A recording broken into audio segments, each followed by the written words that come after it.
në ekonomi dhe jo për të mbështetur. Ndarja e mandatit të deputetit nga ai ministri duket se nuk ka mirëkuptimin e plot brenda grupit parlamentar të Partisë Socialiste. Sekretari për programin në Partinë Socialiste Ilir Beqa, në intervistën e mbrëmjes në Ora News deklaroi se ai është pjesë e grupit që përkrahin vendimin e kryeministrit të ardhshëm të vendit Edi Rama që kush merr një post ministri duhet të lërë mandatin e deputetit, por la të kuptohet se jo i gjithë grupi është dakord me këtë propozim. Në lidhje me emrat e kabinetit të ri qeverisës, Beqa pranoi se ka diskutime, por është ende herët për të folur për këtë temë. Gjithsesi, ai do të ishte i gatshëm të lindte mandatin e deputetit për të bërë pjesë e kabinetit të ri qeveritar. A do ta lija unë mandatin për një propozim të tillë?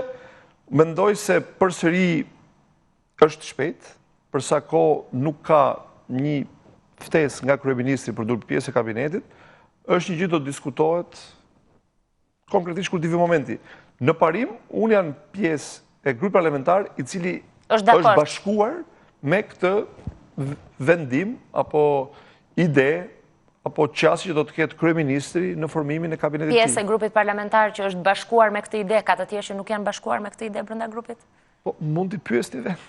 Beqa deklaroi se do të bëhet auditimi ndërkombëtar i financave pasi transparenca e treguesve fiskal është detyrimi minimal i qeverisë së re. Jemi të vetëdijshëm që nuk e njohim të keqen në detaje, në kapilaritet, sepse nuk mund ta njohësh duke mos qenë në zyrë dhe në mungesën e plotë të transparencës dhe të informacionit. Ju thatë kush do ta bëjë? Është detyrë e qeverisë tonë ta bëjë të transparencë.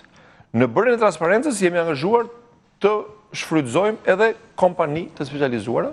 Kompani private? Kompani private të specializuara që janë marrë me auditin në aspekte ndryshme. Sigurisht në funksion të kërkesës dhe detyrës që do t'i jepet nga qeveria. Programi i 300 ditëve të para të qeverisjes PS-LSI ka në fokus të tij nevojën për të vendosur stabilitetin ekonomik, ka theksuar në Ora News Ilir Beqa. Sigurisht janë